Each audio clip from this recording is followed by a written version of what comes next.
Წერარც ხასადზე ნათელაძე შულთან ერთად საღამომშვიდობისა რამდენიმე წუთში თქვენ ნახავთ. დაფიქსირდა სამწუხარო ფაქტი, გარდაიცვალა ერთ-ერთი ბადრაგის ერთ-ერთი თანამშრომელი. გარდაცვლილი ბადრაგის ოჯახის ეჭვები და ოფიციალური ვერსია, რა მოხდა ღუდუშაურის სახელობის კლინიკაში. ბუნებრივი სიკვდილი არ არის, ეს როგორც ამბობენ გულით არ არის. რასაც ამბობენ იმას გეუბნები. ერთ-ერთი ბადრაგის თანამშრომელი წინასწარი მონაცემებით რავდოსპიტი ექსპერტიზის დასკვნა არ აქვს, მაგრამ გარდაიცვალა გულის შეტევით. გადაიხედება თუ არა ენერგოტარიფები. ივანიშვილის განცხადება და მემორანდუმი, რომელიც მისმა წინამორბედებმა რუსულ და ჩეხურ კომპანიებთან გააფორმეს. აბსოლუტურ კანონია ესეც და შემდეგი ხელშეკრულები, სადაც ვალდებულებას იღებდა საქართველოს მთავრობა, რომ არ მოახდენდა ტარიფის კორექტირება. თუ კი დამტკიცა რომ საინვესტიციო კომპანიის პროექტები რომ არ განხორციელდა, რაც მე ვთქვი, ხო? ამას დამტკიცება კიდევ რა თქმა უნდა პასუხისმგებლობა მათ იქნება.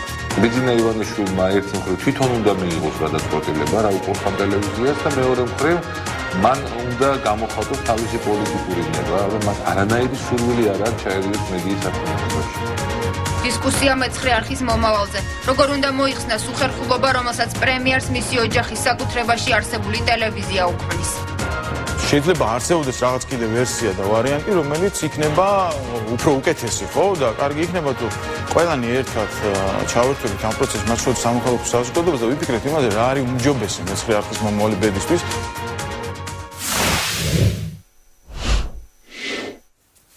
პატიმრებს, რომელმაც დღეს დილით ღუდუშაურის კლინიკაში დებოში მოაწყვეს სასჯელი დაუმძიმდებათ. საავადმყოფოში წუხელ გადაყვანილი სამი მსჯავრდებულის აგრესიულ ქმედებებს 50 წლის ბადრაგის სიცოცხლე შეეწირა. ოფიციალური ვერსიით ჯაბა ხოშურაულ სტრესის გამო გულის შეტევა დაემართა, თუმცა ოჯახს სხვა ეჭვები აქვს. როგორც აღმოჩნდა, პირველი შემთხვევა არ არის, როდესაც პატიმართა ნაწილი ექიმებისაგან ჯანმრთელობის მდგომარეობის შეგნებულად დამძიმებას ითხოვს. სწორედ ეს გახდა დღევანდელი ინციდენტის მიზეზიც. კლინიკაში ჩხუბის მომწყობი სამი პატიმარი მინისტრის ახალი გადაწყვეტილებისა და სასჯელ აღსრულების სისტემაში რეჟიმის გამკაცრების მიზეზიც გახდა. არა, ტყივილები არა. მანამდე არ ქონია. არა მგონი, არა. მე ყოველ შემთხვევაში არ გამიგია რომ მაგი ავადმყოფილი იყოს და რამე გამიგია. გარდაცვალების ოფიციალური ვერსიის ნაკლებად ჯერათ ბადრაგის თანამშრომლებს. ამ ვერსიის არ ჯერათ გარდაცვლილის ოჯახის წევრებსაც. მათი თქმით 50 წლის ჯამბულ ხოშარაულის დაღუპვის მიზეზი ბუნებრივი სიკვდილი გული არ არის. არა, გულით გარდაცვლილი არ არის ეს, აქ მცილურჯეები აქვს. ფაქტია, რომ გულით გარდაცვლილი არ არის. სხეულზე არ ვიცი, არა, ჯერ არ უნახიათ ეხლა. ტუჩი აქვს დაზიანება. ჯამბულ ხოშარაული ერთ-ერთი იყო იმ 10 ბადრაგიდან, რომლებიც უშინსაღამოს საპატიმროებიდან ღუდუშაურის კლინიკაში სამედიცინო გამოკვლევებისათვის გადაყვანილ პატიმრებს ახდნენ.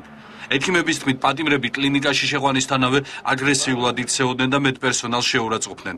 ბადრაგმა მათი დაწყნარებასა და ამის შემდგომ კლინიკის მე-6 სართულზე პატიმრებმა ნეიროქირურგიულ განყოფილებაში პალატა დაარბიეს, ჩამსხვრიეს ფანჯრის მინები და გაანადგურეს ნივთები, რის შემდეგაც საქმეში ჯერ კლინიკის დაცვა, მოგვიანებით კი საპატრულო პოლიცია ჩაერთო.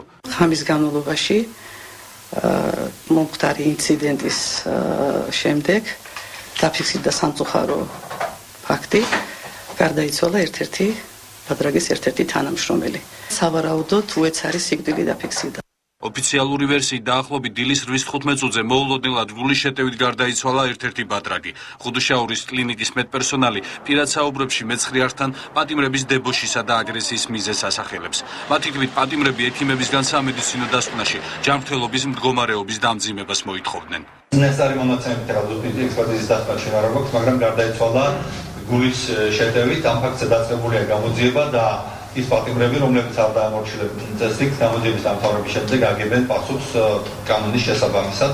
მათ სასჯელი სავარაუდოდ დაემატებათ იმის გამო, რომ ისინი არ დაემორჩილებენ ბადრაგს და არ დაემორჩილებენ შინაგანაწესს. ამ შეურაცხყოფა მიაყენეს მათ შორის ექიმებსაც, თუმცა ძირითადად ეს კონფლიქტი მათ შორის თვითონ რა დროსაც დაზიანდა საავადმყოფოს გარკვეული ქონებაც.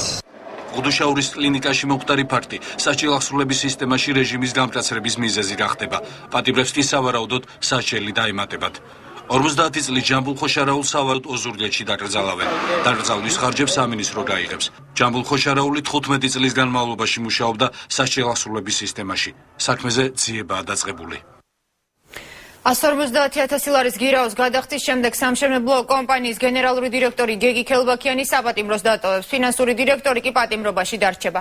სწორედ მას ადებს ხელს ერთ-ერთი მოწმე და ამბობს, რომ არჩილ ჩოგოვაძე ცრუჩვენების მიცემას აიძულებდა. კომპანია NCC-ს ხელმძღვანელობას ბრალი უკანონო შემოსავლების ლეგალიზაცია შეედება. საუბარია 6 მილიონიდან 3 მილიონი ლარის ატკაცზე. საქმეში ფიგურირებს შავი ბუღალტერია და აგარაკები, რომელიც საბიუჯეტო თანხებით შენდებოდა. ბოლო 3 წლის მანძილზე გიგი უგულავას მეგობრის კომპანია სამშენებლო სამუშაოების თბილისის მთავრობის დაკვეთით ექსკლუზიურად ასრულებდა. ამ წლებში დაკვეთის საერთო ღირებულებამ 200 მილიონი ლარი შეადგინა.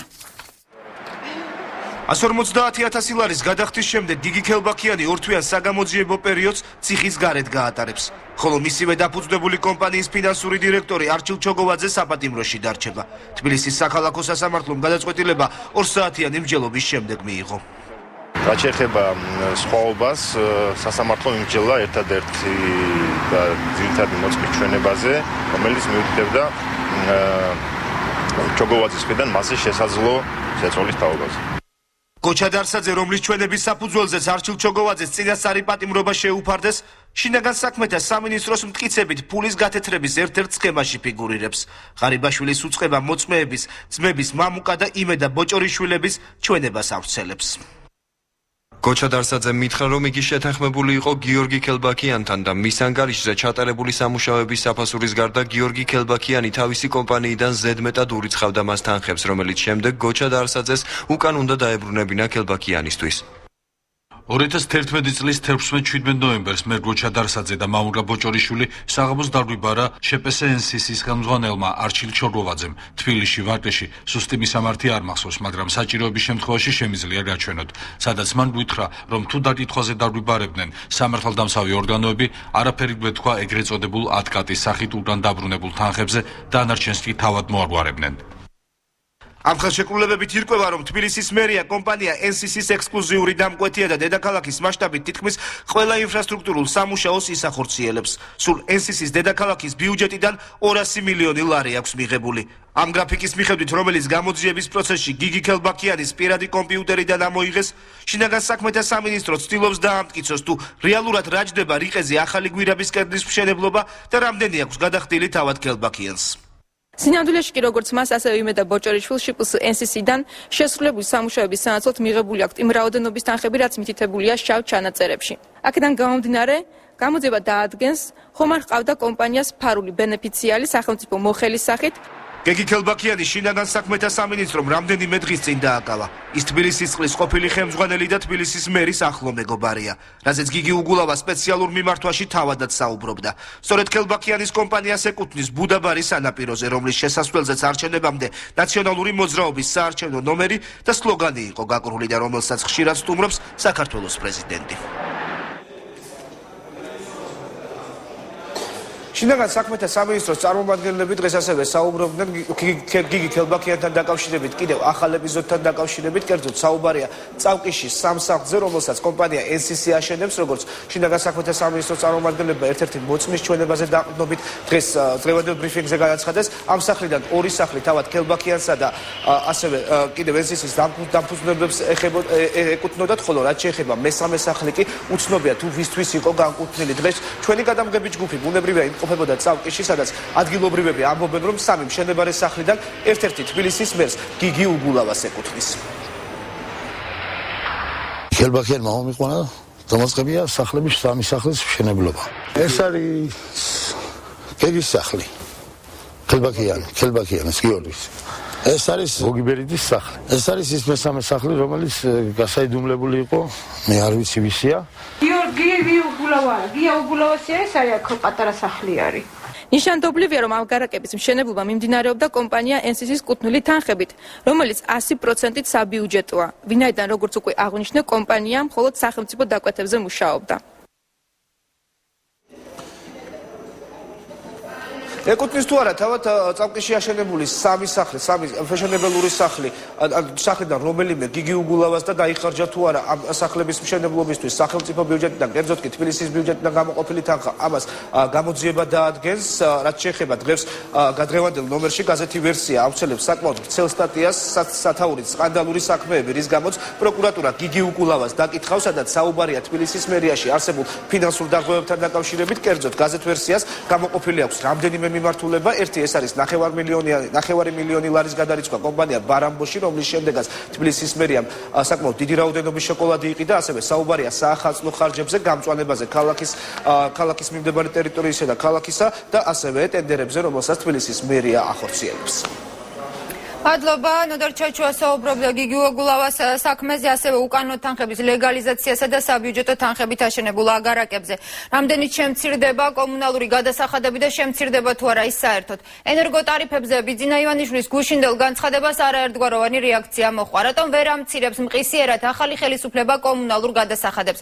საქმე შეიძლება ჰქონდეს დანაშაულებრივ მემორანდუმთან, რომელიც ნიკა გილაურის და ზურაბ ნოღაიდელის მთავრობებს რუსულ რაოსთან და ჩეხურ ენერგოპროსთან აქვს გაფორმებული. საქართველოს მოსახლეობამ ტარიფში ჩადებული განაკვეთით 5 წლის განმავლობაში წინასწარ გადაიხადა ჰიდროსადგურების მშენებლობის ფული, რომლიდანაც დღემდე ამ საქმისთვის არც ერთი თეთრი არ დახარჯულა. არადა საუბარი ასეულობით მილიონ ლარზე. ახალი ხელისუფლება სწორედ ამ ხელშეკრულებების გადახედვით აპირებს პირველ ეტაპზე ელექტროენერგიის გადასახადის შემცირებას, თუმცა არ არის გამორიცხული, რომ 700 მილიონიანი შეუსრულებელი ვალდებულებით გამოძიებაც დაინტერესდეს.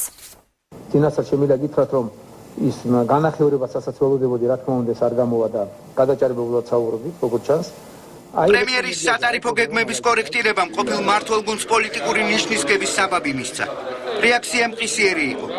ქართული ოცნება არ აპირებს საკუთარი წინასაარჩევნო დაპირებების ძირითადი ნაწილის შესრულებას. კრიტიკის ფონზე ექს-პრემიერს ენერგოტარიფების სიდიდესთან დაკავშირებით თავისი გუნდის პასუხისმგებლობა არ გახსენებია. პანო მერაბიშვილი არაფერს ამბობს წინამორბედების ნიკა გილაურისა და ზურაბ ნოღაიდელის დროს გაფორმებულ მემორანდუმებზე, რომლითაც ორ ენერგოჰოლდინგს, ინტერაოსა და ენერგოპროს ასაშენებელი ჰიდროსადგურებისთვის 16 თეთრიან ტარიფში 3 თეთრიანი კომპონენტი გარესაზღვრა. შეუსრულებელი ვალდებულების მიუხედავად კი განაკვეთები წლობით უცვლელი დარჩა. სახელისუფლებო პასუხისმგებლობას კრიტიკის ავტორს დღეს დარგის სპეციალისტები ახსენებენ. მარეგულირებული კომისია გამორიცხული იყო. მთავრობა თვითონ იღებდა გადაწყვეტილებას, მოეხდინა თუ არა მოეხდინა კორექტირება. აქედან გამომდინარე, აბსოლუტურად უკანონოა ესეც და შემდეგი ხელშეკრულებები, სადაც ვალდებულებას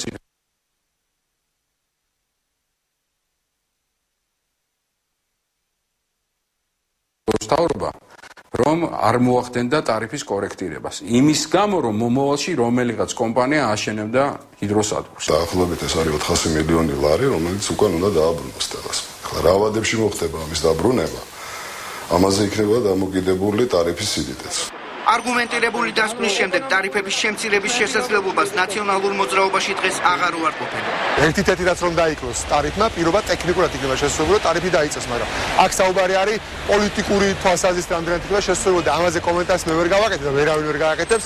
ეს უნდა შეეკითხოთ მოსახლეობას. მოსახლეობის მოლოდინი რამდენი იყო? ერთი თეთრის დაკლება იყო, 3 თეთრის თუ 13 თეთრის, ეს არის მნიშვნელოვანი. ამიტომ ამაზე ალბათ კვლევა უნდა ჩაატაროს ქართულ მოსახლეობამ და კითხოს მოსახლეობას, კმაყოფილია თუ არა მოსახლეობა ამ დანაპირების შესრულების დონე. სატარიფო ლიბერალიზაციის თემას სამთავრობო გუნდთან ერთად საპარლამენტო კომიტეტებშიც განიხილავენ. შეუსრულებელი საინვესტიციო ვალდებულებების მიღმა უმრავლესობა რეზერვებს სხვა მიმართულებითაც ხედავს. არ გამოირიცხება ყოფილი სახელმწიფო მოხელეების პასუხისმგებლობის ალბათობაც. თუ კი დამტკიცა, რომ ის ზედმეტი კომპონენტები არის ჩადებული, თუ კი დამტკიცა, რომ ის საინვესტიციო პროექტები რომ არ განხორციელდა, რაც მე ვთქვი, ხო? ამას დამტკიცება ჭირდება, რა თქმა უნდა, პასუხისმგებლობა მათი იქნება. პირდაპირ პასუხისმგებლობა ექნებათ მათ. პროცესი მალე ინვესტორებთან მოლაპარაკებებზე გადაინაცვლებს. ენერგოტარიფების შემცირების დრო საყოველთაო განხილვის საგანი გახდა პრემიერ-მინისტრის კიდევ ერთი გუშინდელი განცხადება. ყველა საინტერესებს როგორი იქნება მეცხრე არხის მომავალი. ტელეკომპანიის ბედის განსაზღვრაში საზოგადოება ერთვება. სამოქალაქო სექტორი ბიძინა ივანიშვილს რამდენიმე ვარიანტს თავაზობს. საუბარია საბჭოს შექმნაზე, რომელზეც თავად პრემიერმაც ისაუბრა, ან ტელეკომპანიის ჟურნალისტების მართვაში გადაცემაზე, რომელი იქნება უკეთესი, ის რომ არც არხი დაიხუროს და პრემიერ-მინისტრს არ უქმნიდეს უხერხულობას მისი ოჯახის საკუთრებაში არსებული ტელევიზია. მედია ექსპერტების გარდა დღეს განმარტებები არხის გენერალური გენერალურმა დირექტორმაც გააკეთა არხის ხელმძღვანელობას და მისი მფლობელებიც ყველა შესაძლო ვარიანტს განიხილავენ. რაც აქვს მეცხრე არხს, რაც ადრე გავაკეთეს ხოთაშორის, როდესაც ახალი ხელისუფლება მოვიდა და დიდი შეცდომა დაუშვი, ისევ ამ ქონებას ვაჩუქებ პირველ არხს. ყველაფერს, რაც იქაც მოძველებული აპარატურა, როგორც მე ვიცი და თუ კი რამე ჭირდებათ იქედან, ყველაფერს შენობიდან დაწყებული და ყველაფერს გადავცემ პირველ არხს უფასოდ და კარგი იქნება, რომ ეს გუნდიც ჟურნალისტების მაქსიმალურად გადაიყვანონ და გადავიდეს იქეთ. თქვა და ეს იმართოს იქედან, რომ მუშევარი არ დარჩნენ ეს ჟურნალისტები. თუ ეს არ მოხერხდა, ან ვერ მოხერხდა, ან უმჯობესი გაჩნდა და მე ამაზე ვჯელობ დრო და დრო ვახსენებ გუნდის წევრებს, არ გამოვიცხავ ასეთ შემთხვევაში მეცხრე არხის ბაზაზე გაკეთეს ჭეშმარიტად საზოგადოებრივი ტელევიზია. ბიძინა ივანიშვილის ამ განცხადებას დიდი აზრთა სხვადასხვაობა და კრიტიკა მოყვა. კრიტიკასთან ერთად იყო დაბნეულობაც. თურაც გულისხმობდა პრემიერ-მინისტრი, როდესაც მეცხრე არხის მომავალზე საუბრობდა, ამის შესახებ განმარტებებს მეცხრე არხის გენერალური დირექტორი კახა ბექაური აკეთებს და ამბობს, რომ არც ერთი ვერსია, რომელიც ივანიშვილმა გააჟღერა, ჯერ გადაწყვეტილი არ არის. რაცამს დაიწყო ამაზე ფიქრი, რაცამს გახდა ეს აქტუალური, ხო? ეს ბატონმა ბიძინა ივანიშვილმა საჯაროდ გაახმოვანა. თუმცა რა თქმა უნდა ჩვენ გქონდა მანამდე დრო იმისა, რომ ბუნებრივია მე ეს ვიცოდი და როგორც აღნიშნე უკვე რომ იცოდა იმ ძირითადმა ბირთვამ, ვისთანაც მე მოვასწარი საუბარი ყველა სტრუქტურის ხელმძღვანელმა, ყველა პროდიუსერმა, დიდმა ნაწილმა ჟურნალისტების, იმ ადამიანებმა, ყველამ ვისთანაც ვინც ჩემთან ერთად მეცხრე არხის სარედაქციო პოლიტიკას ქმნის დღესაც.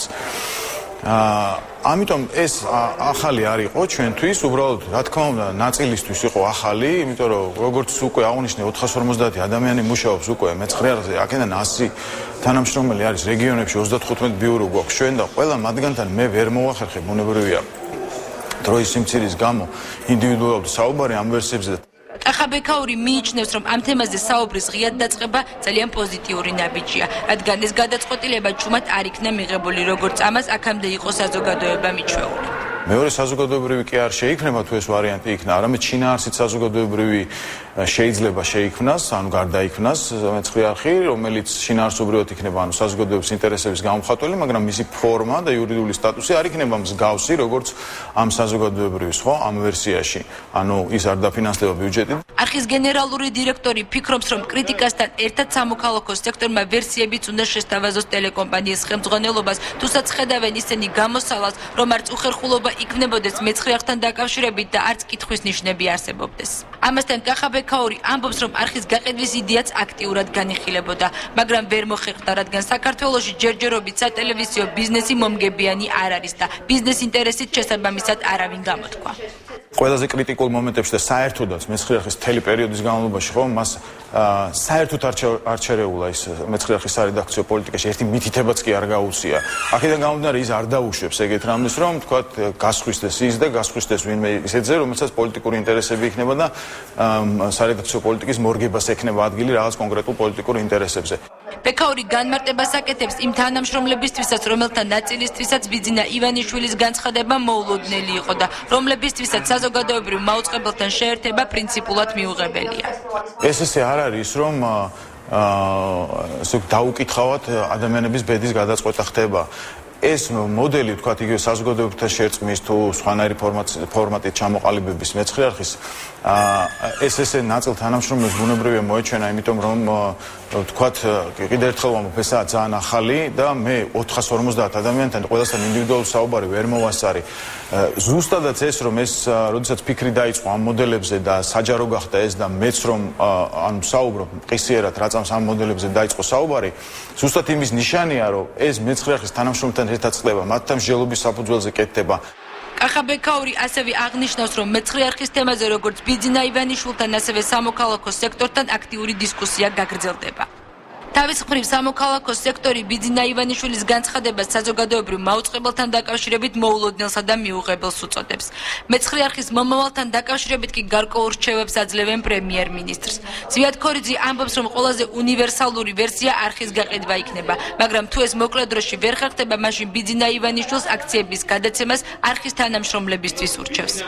ეს ცოტა არქაული მოდელია, მაგრამ შეიძლება ესეც გამოიყენოს, რომ რაღაც აქციები გადასცეს ყველა თანამშრომელს და პრაქტიკულად შეიქმნას იმ ტიპის სააქციო საზოგადოება, როდესაც თავად აი ეს აქციონერები შეძლებენ იქ საბჭოს შექმნას, არა გარედან მოხვეული საბჭოსი, არამედ რეალურად თვითონ აირჩევენ მმართველ საბჭოს, მაგრამ ეს არის იცით როგორი მოდელი, როდესაც ბიძინა ივანიშვილმა ერთი მხრივ თვითონ უნდა მიიღოს გადაწყვეტილება რა უყურს ამ ტელევიზიას და მეორე მხრივ მან უნდა გამოხატოს თავისი პოლიტიკური ნება, რომ მას არანაირი სურვილი არ აქვს ჩაერიოს მედიის საქმიანობაში. თანამშრომლებზე გათვლა უფრო თქვათ დააზღვევს გავლენებისგან, იმიტომ რომ მე მგონია რომ რამდენიმე ადამიანი აი ამ კოლექტივში არის იმსახურებს საზოგადოების ნდობას და ფიქრობ რომ მათ შეეძლებათ რომ დამოუკიდებლობა შეინარჩუნონ, მაგრამ მიუხედავად აი ამ ინდივიდებზე გათვლილი რო არ იყოს, ამას რა თქმა უნდა სჭირდება გამყარება კონკრეტული რეგულაციებით, შიდა რეგულაციებით. მეცხრე არხის მომავალთან დაკავშირებით ღია დისკუსია გრძელდება. არხის ბედი თანამშრომლებსა და სამოქალაქო საზოგადოებასთან ერთად გადაწყდება.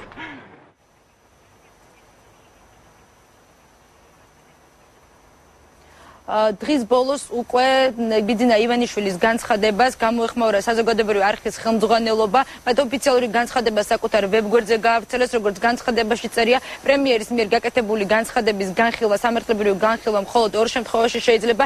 ერთი ეს არის პირველი, ეს ეხება მეცხრე არხის მფლობელობაში არსებული უძრავი და მოძრავი ქონებას საზოგადოებრივი მაუწყებლისთვის გადაცემას, თუმცა ამ წინადადების მისაღებათაც მაუწყებელს თავისი წინადადებები აქვს და მეორე ეს ეხება მეცხრე არხის ადამიანური რესურსი საზოგადოებრივ მაუწყებელში დასაქმებას და განცხადებაში წერია, რომ ამ გადაწყვეტილებას იღებს არხის გენერალური დირექტორი გიორგი ჭანტურია. სხვა შემთხვევაში საზოგადოებრივ მაუწყებელის განცხადებაში ვკითხულობთ, რომ თუ კი რაიმე ტიპით იქნება საზოგადოებრივ მაუწყებელთან დაკავშირებით გაგრძელდება დისკუსია, ეს იქნება მაუწყებლობის საქმიანობაში პირდაპირ იბიჩარევა, რაც მათთვის კატეგორიულად მიუღებელია. აქვე განცხადებაში რაც წავიკითხე, რომ წერია, ანუ მეცხრე არხის ადამიანური რესურსის გადანაწილებასთან დაკავშირებით, ჩვენ დავძენთ და სიუჟეტიც იყო ამაზე საუბარი, რომ ჩვენცაც მიუღებელია რომელიმე არხთან შერწყმა.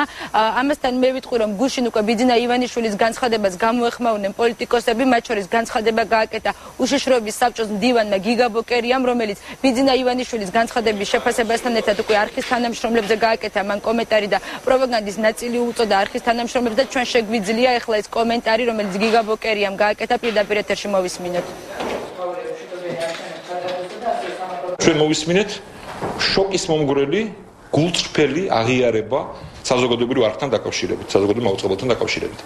მთელი საუბრები იქ რაღაც ფინანსური შემოწმება არის და შემდეგ და უნდა შემოწმდეს, ასევე როგორც პირველ შემთხვევაში გაირკვა რომ იყო აბსოლუტურად ყალბი, ეს ბევრისთვის ისეთ ნათელი იყო. აქამდეც იყო განცხადებები, რომელიც ამაზე მიუთითებდა, მაგრამ ეხლა ითქვა პირდაპირ რომ ეს არხი არ მოწონთ, პრემიერ-მინისტრს არ მოწონს და სურს ამ არხის შერწყმა საკუთარ პირად ტელევიზიასთან, მეცხრე არხთან, რომელიც ყველა მითის რომ იყო მისი პოლიტიკური პარტიული პროპაგანდის ორგანო.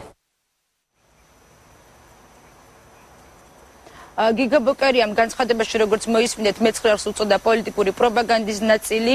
მეცხრე არხის თანამშრომლებისთვის მსგავსი შეფასება კატეგორიულად მიუღებელია, მით უმეტეს როცა ამ განცხადებას აკეთებს უშიშროების საბჭოს მდივანი. ჩვენ მოვითხოვთ უშიშროების საბჭოს მდივანისგან, რომ მან კონკრეტული ფაქტები დადოს, თუ რომელ სიუჟეტში ხდებოდა მეცხრე არხის ჟურნალისტების მიერ პროპაგანდისტვის ხელშეწყობა. სხვა შემთხვევაში კი ჩვენ გიგა ბოკერიასგან მოვითხოვთ ბოდიშის მოხდას. ლანა მეც უერთები ამ განცხადებას, ლანა ბერიძე საუბრობდა მეცხრე არხის ირგვლივ შექმნილ სიტუაციაში. თქვენ უყურებთ მეცხრე არხს 9 საათზე, ჩვენი მოსმენა ასევე შეგიძლიათ რადიო უთნობზე FM 98 დაკითხავენ თუ არა მიხეილ სააკაშვილს და ვანო მერაბიშვილს.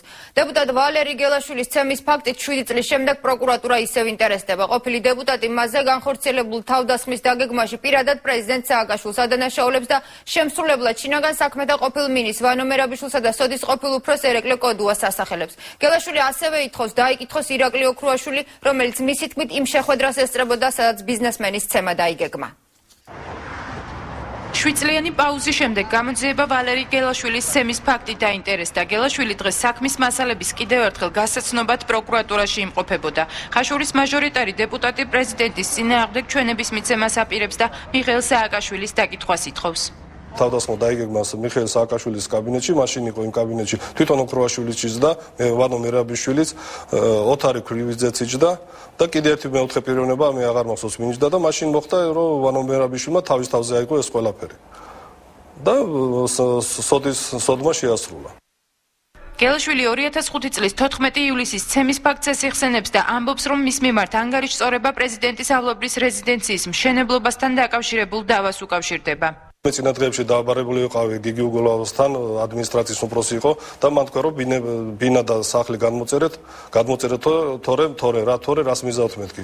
ამიტომ გაჩერდა. ეს ფული იყო რეზიდენციაში დახარჯული 4 მილიონი ლარი, რომელიც ჩემ კომპანიის მიმართ ქონათ პრეზიდენტის რეზიდენციას გადასახდელი და პირადი სახლის თანხა, რომელიც იმის თანხაც, რომელიც გადასახდელი იყო. გელაშვილის ცემაში უმაღლესი თანამდებობის პირების მონაწილეობას ყოფილი თავდაცვის მინისტრი ირაკლი ოქრუაშვილი ჯერ კიდევ 2007 წელს ადასტურებდა. ვალერი გელაშვილის ლიკვიდაცია არ იყო დაგვეთილი, ვალერი გელაშვილის ზუსტად ინფორმაცია იყო დაგვეთილი. ესეც პრეზიდენტისგან მოდიოდა, პირადად თქვენ მოგცათ მან ეს დავალება. იმ შეხვედრას ვეწეულით 3 ადამიანი და ეს დავალება საკმაოდ კარგად წყალებში შეასრულა მერაბიშვილმა. 3 ადამიანი ვინ იყავით თქვენ, სააკაშვილი და მერაბიშვილი? ნაციონალური მოძრაობის ლიდერებს, მათ შორის არც ყოფილ პრემიერ ვანო მერაბიშვილს კომენტარი არ სურთ. გელაშვილი კი პროკურატურისგან მერაბიშვილის, ოქრუაშვილისა და მიხეილ სააკაშვილის დაკითხვასა და წლების განმავლობაში მიყენებული მატერიალური ზიანის ანაზღაურებას ითხოვს. რუსეთი კავკასიის რეგიონში მობილიზებას განაგრძობს, ამჯერად წვრთნა საქართველოს საზღვართან რამდენიმე კილომეტრში მიმდინარეობს. ჩრდილოეთ ოსეთის სამთო პოლიგონ დარიალზე საბაგირო გზის ტესტირებას იწყებენ და მასში 600 რუსი სამხედრო მიიღებს მონაწილეობას. ამის გარდა რუსეთის შეიარაღებულმა ძალებმა უკვე დაასრულა წვრთნა სამთო ტყიან მასივებში. ისინი დარიალის ხეობაში საბრძოლო მოქმედებების წარმოებას ზღვის დონიდან 2500 მეტრის სიმაღლეზე ეუფლებოდნენ. რუსი მზვერავების სამთო წვრთნას გადიან სწავლებისას გამოყენებული იქნება მობილური საბაგირო ხაზები დამატებითი აღჭურვილობის, საკვები პროდუქტისა და დაჭრილების სწრაფი გადასროლისთვის. წვრთნის დასასრულს რუსული ძალები ქვედანაყოფებს შორის იმიტაციურ დაპირისპირებას და პარაშუტიდან ხტომას მოაწყობენ. ჩემი ერთ-ერთი მთავარი ამოცანა იქნება ვაკონტროლო ოკუპირებულ ტერიტორიებზე სამხედრო გადაადგილება, ეს იქნება ადგილობრივი სეპარატისტული, ასე ვთქვათ, ხელისუფლების, დე-ფაქტო ხელისუფლების თუ რუსეთის საოკუპაციო ჯარების და ასევე შევიმუშაოთ ახალი მექანიზმები კონფლიქტის პრევენციის. ამასთან ცხინვალის რეგიონში დისლოცირებულ რუსეთის სამხედრო ბაზაზე ახალი სამხედრო ქალაქის მშენებლობა იგეგმება, მათ შორის 6 ყაზარმის. ქართველი მკვლევარები რუსი სამხედრო ელიტის გააქტიურებას გარკვეულ საბრძოლო აქტივობის წინამოსამზადებელ სამუშაოებს უკავშირებენ. ეს წვრთნები და ეს მანევრები მიზნად ისახავს იმას, რომ მაქსიმალური მობილიზაცია გააკეთოს შეიარაღებული ძალების ამ მიმართულებით, სამხრეთ ევროპული მიმართულებით და მაქსიმალური კონცენტრაცია გაუკეთოს. გარდა ამისა, რუსეთის 58 არმიის სამხედრო ნაწილებში ზამთრის სეზონისთვის მზადება დაიწყო, რაც საბრძოლო ტექნიკის ზამთრის ექსპლუატაციისთვის მზადებას გულისხმობს. თადარიგის ოფიცრები მიიჩნევენ, რომ საქართველოს ხელისუფლება პროცესს უნდა დააკვირდეს და შესაბამისი ზომები გაატაროს. დღევანდელმა საკადრო ცვლილებებმა, რაც მოხდა რუსეთის თავდაცვის სამინისტროში და ყველა ძირითადი საკვანძო ადგილი დაუთმეს გენერალიტეტის იმ ნაწილს, რომლებსაც კავკასიაში ჰქონდათ ბრძოლები გადაახდილი, გამოცდილი კადრები იყვნენ და დანიშნეს სამინისტროში, ანუ აწიეს ზევით. ეს იმას ნიშნავს, რომ კავკასია და სამხრეთ მიმართულება ზოგადად კვლავ პრიორიტეტულია და პირველ ადგილზე იქნება. აფხაზეთსა და ცხინვალის რეგიონში რუსეთ ცოცხალი ძალის სახით 8000-ზე მეტი ჯარისკაცი ყავს განლაგებული, რასაც უახლესი სამხედრო აღჭურვილობა, მათ შორის ტანკები და საარტილერიო საშუალებებიც ემატება. დღეს მართლმადიდებელი ეკლესია გიორგობის დღესასწაულს აღნიშნავს. მილოცვა ჩეხეთიდან გაავრცელა საქართველოს კათოლიკოს პატრიარქმა და ქვეყნის მოსახლეობას დღესასწაული მიულოცა. ილია მეორე ამჟამად საქართველოში არ იმყოფება, ამიტომ მილოცვის ტექსტი პატრიარქის სახელით პროტოპრესვიტერმა გიორგი ზვიაძემ წაიკითხა. საქართველოს ხელისუფლებას, საქართველოს მთელს მოსახლეობას. ქრისტესნიერი სიყვარულით ყველას გილოცავთ ჩვენს დიდ საეკლესიო და ეროვნულ დღესასწაულს, გიორგობას. ძლევამოსილი წმინდა გიორგის მეოხებით ღმერთმა მოანიჭოს ჩვენს ერს, ჩვენს ქვეყანას, თითოეულ ჩვენგანს, მშვიდობა, სულიერი და ზნეობრივი ამაღლება, სამშობლოს ერთგული და თავდადებული მსახურება. რათა მოვიპოვოთ წყალობა უფლისა, გამთლიანდეს საქართველო და დაემკვიდროს ჩვენს შორის სიყვარული, ერთობა, ურთიერთთანადგომა და კეთილდღეობა. თქვენთვის მლოცველი, სრულიად საქართველოს კათოლიკოს პატრიარქი ილია მეორე. პრემიერ-მინისტრმა საქართველოს მოსახლეობას გიორგობის დღესასწაულის სამების საკათედრო ტაძრიდან მიულოცა. წმინდა გიორგი გამარჯვების სიმბოლოა, უსურვებს სრულიად საქართველოს გამარჯვების გზაზე. ევლოს განაცხადა ბიძინა ივანიშვილმა, რომელიც საზეიმო წირვა-ლოცვას მეუღლესთან ერთად დაესწრო. დღესასწაულს ულოცა სრულიად საქართველოს.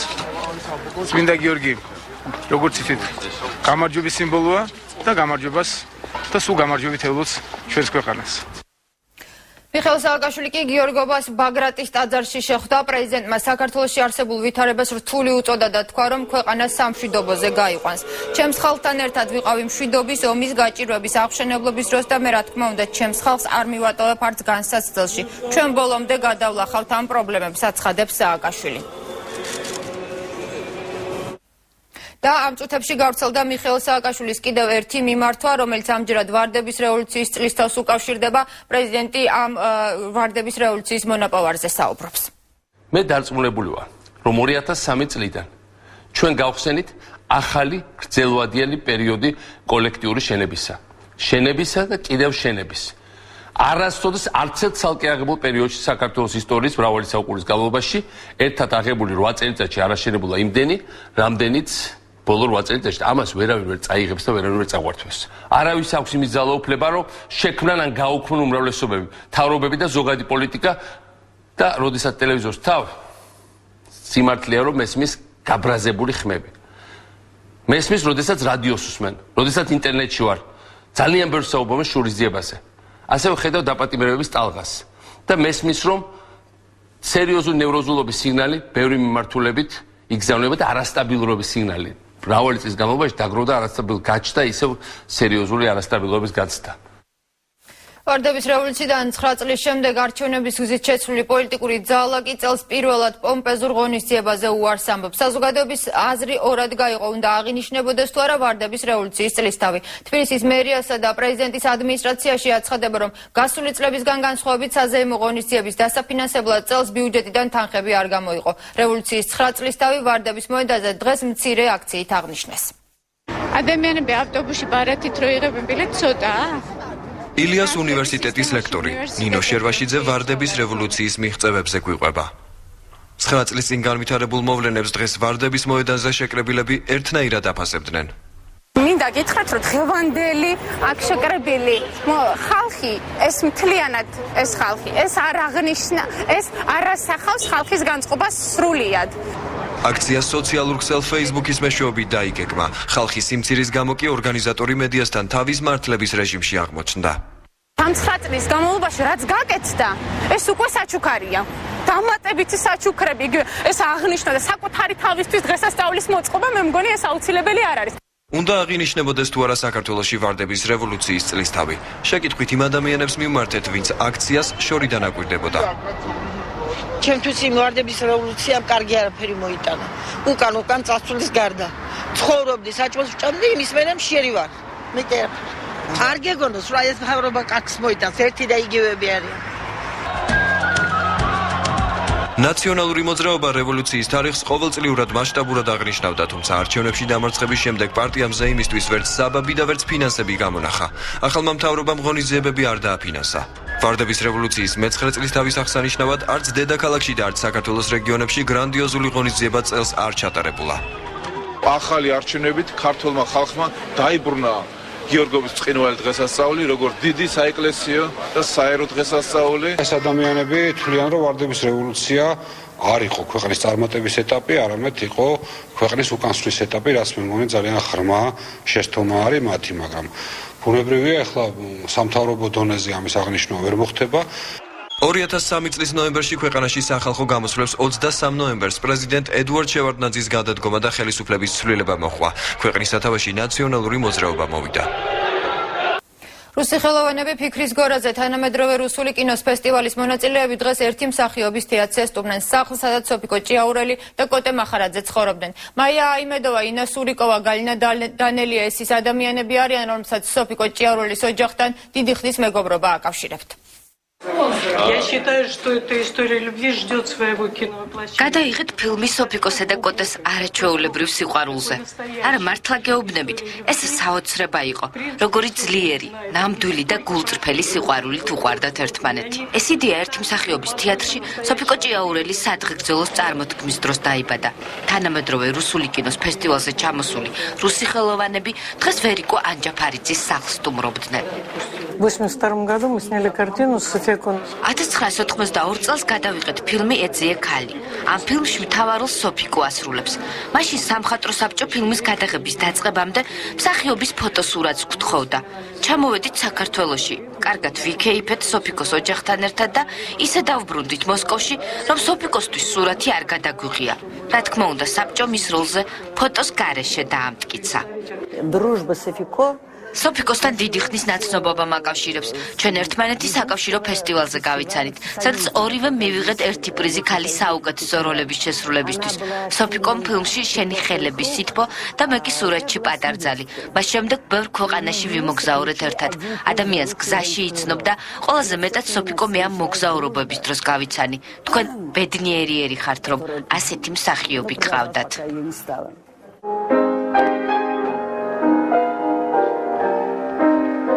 Я хорошо помню, когда мы были наверху. მახსოვს ერთხელ თბილისში რომელიღაც რესტორანში ვერანდაზე ვისხედით და ის თამადა იყო.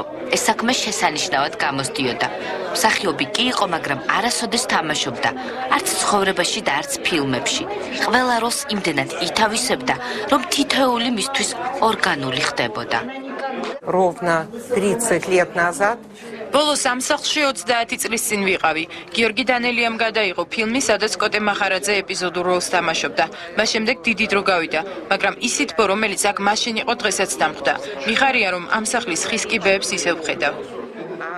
სოფიკო ცოცხალი იყო, აქ თუ ვინმე ჩამოდიოდა ამ განხრით, ან თეატრის, ან კინოს განხრით, რა თქმა უნდა, უმეტეს ნაწილი მოდიოდა მასთან და აქ სტუმრად და ეს იყო ის სახლი, სადაც დიდი კულტურების გადაკვეთის ადგილი იყო ყოველთვის. თანამედროვე რუსული ფილმების ფესტივალის სტუმრები თბილის რამდენიმე დღეში დატოვებენ. მანამდე კი ფესტივალის დახურვის ცერემონიაზე მონაწილეებს სოფიკო ჭიაურელის სახელობის პრიზებს გადასცემენ.